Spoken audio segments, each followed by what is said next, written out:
Hello everyone, you are now watching Muslim Logic Fail number 1. Today we'll be responding to a very special YouTuber named Adam Saleh, because you see, Adam here is on a jihad. Oh yes he is. He is on a jihad to dumb down the YouTube community, with videos like this one, 7 mind-blowing miracles of Allah. So he's kind of like Matthew Santoro, but Muslim and wearing a snapback. So I'm gonna start and tell you guys 7 miracles of Allah. Number 1, Allah's name in Arabic, which looks like this, is on Africa. It's literally written on Africa. When I went to Google and I looked up the 3D globe Earth, if you go on Africa and look closely, you will see Allah's name. Adam, are you familiar with the word pareidolia? It's this psychological phenomenon where the mind perceives an image or pattern where it doesn't actually exist. For example, seeing a rabbit in the clouds, a grumpy cat in an apple, a person's face on Mars, or thinking Italy looks like a boot. There was actually a study on pareidolia published in 2012 with a very interesting conclusion. It found that people who are religious or believe in the paranormal are more vulnerable to pareidolia than atheists or skeptics are, which could explain why a lot of pareidolia cases involve Jesus, the Virgin Mary, Mother Teresa, or the devil. So even if a part of Africa looks like Allah's name, it doesn't mean it was put there by some miracle. It's only your mind playing tricks on you. But because you have this faith in Allah, you're now trying to give meaning to things that aren't even there. I went on so many globes and I still seen Allah's name on it. Well, no shit, Adam. They're all pictures of the same planet. Except Allah's name is not there. You know what? I'll play along. Let's go on Google Earth and zoom into North Africa. Now, let's fill in the darker parts of the image.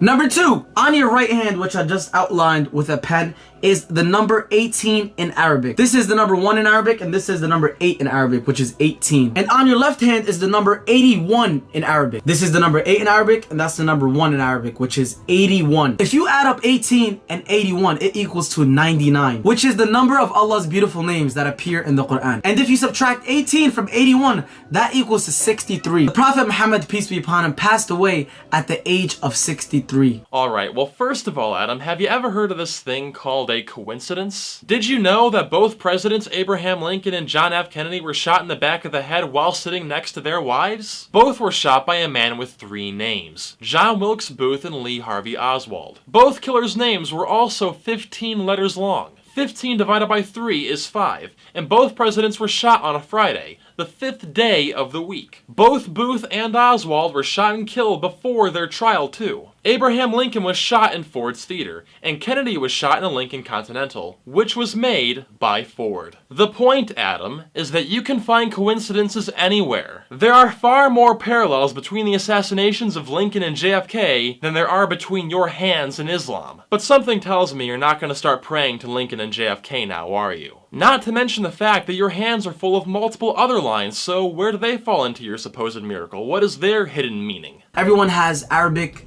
numbers on their hands. Except not everyone has those numbers, Adam. For example, some people's lines don't connect, giving them 3 ones. Or, some people have what's called a simian line, which makes them only have an 8. So your miracle only works if you ignore the other kinds of hands out there. Number 3, there is a tree in Australia that is doing a rak'ah, like it's praying. Literally, there's a tree in Australia that's doing a rak'ah that's like this. Hey Adam, there's a tree in the world that's giving the finger. Literally, there's a tree in the world that's giving the finger, which is like this. There are also trees giving blowjobs and fucking in various positions and flashing their massive wood. Is your mind blown yet? And the amazing thing is that the tree is making ruku', is facing towards the Kaaba, which is, we pray facing the Kaaba, and the tree is facing the Kaaba, which is really, really amazing. Here's another word you may not be familiar with, Adam. Arbor sculpture. There are several different methods that people can use to shape trees into pretty much whatever design they want. So a person modifying a tree to bend in a certain direction really wouldn't be that difficult. And even if that tree did form that way naturally, so what? There are tons of bent trees all over the world. So it's no surprise that at least one of them would face the Kaaba. However, do you even have proof this tree is facing that direction? Because I have yet to find any whatsoever. If I ever go to Australia, I need to visit that tree. It looks so dope. Most people visit Australia for the Sydney Opera House, the Great Barrier Reef, and the Outback. Adam wants to go there for a bent tree. Number 4, there was a tsunami in Indonesia in 2004 and everything was completely like destroyed and gone other than the masjids over there. All you can see after the tsunami is the masjids just there and nothing being destroyed. You know, it could be because they were built better and had stronger foundations, as the experts have explained. You see, Adam, when you actually try and research these things, instead of assuming they're miracles, you can usually find a very clear answer. Also, I love the bitter irony of this so-called miracle, which essentially implies that Allah let over 200,000 people die. I mean, hey, if you can get to a mosque, you're all good, but if for whatever reason you can't make it there on time, fuck you. After that event happened, a lot of people converted to Islam. A lot of people were closer to Allah because they seen the power of Allah. Like, Allah's home is always protected. Allah's home is always protected. Allah's home is always protected.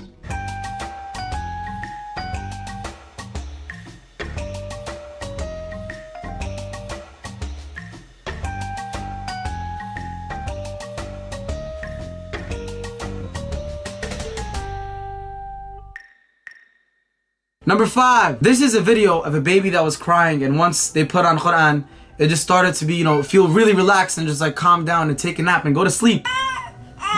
So cute.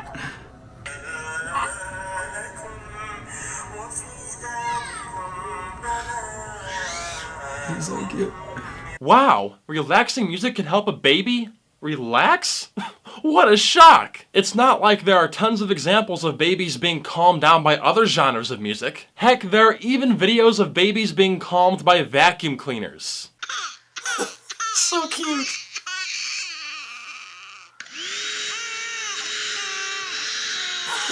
So cute.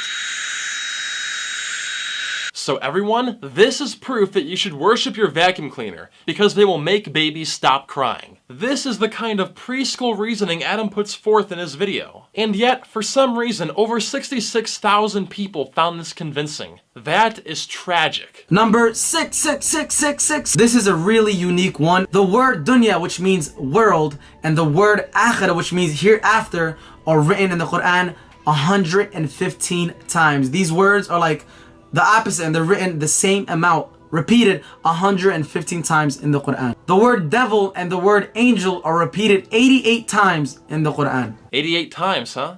You know, it's funny you mention that number because it is quite popular among neo-Nazis. Because H is the 8th letter of the alphabet, 88 becomes HH, which is an abbreviation for Heil Hitler. Huh.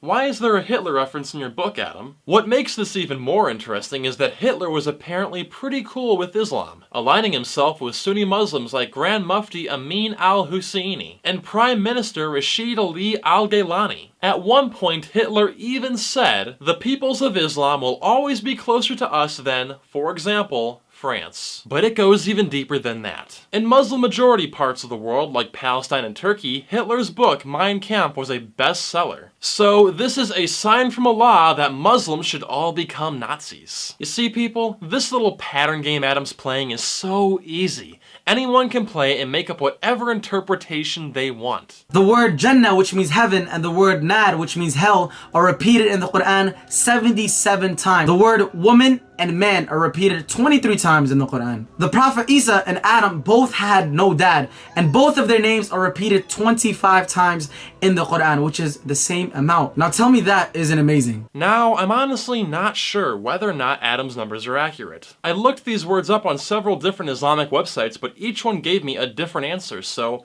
I don't know. But let's say, for the sake of argument, that Adam is correct about these numbers. How is this evidence of Allah?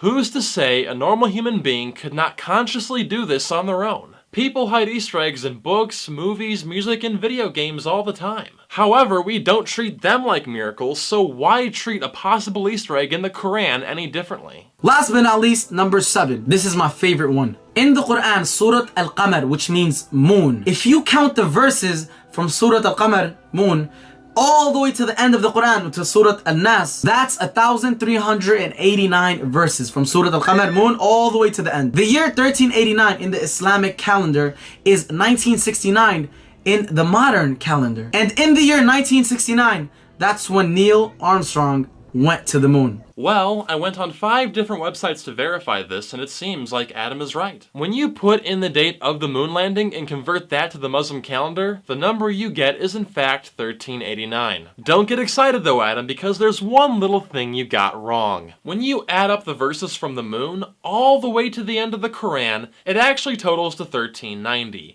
not 1389. And sure, it's only off by 1, but it's still incorrect. 2 plus 2 equals 5, for example, while only being off by 1, is still wrong. If you have to cheat to make the miracle work, it's not much of a miracle now, is it? So overall, I'm not impressed. It's funny because if you read the Quran, it is full of miraculous stories. Ants can talk, the moon is split in half, and men are brought back to life. But when trying to find evidence of miracles in the real world, Adam has to scrape the bottom of the barrel. The only real miracle here is that a grown man living in a first world country with access to so much information could still fall for this garbage. Hey everyone, thank you all for watching. Before I go, I have a quick update. The YouTuber Traduciones Gato Latino has been nice enough to create Spanish translations for my channel. So if you have any friends or family who only speak Spanish and you think would like my content, well, now they can watch too. So far, only my Feminist Logic Fail videos have been translated, but I'll let you know on Facebook and Twitter when more translations are finished. Also, be sure to visit his YouTube channel for a variety of Spanish translations.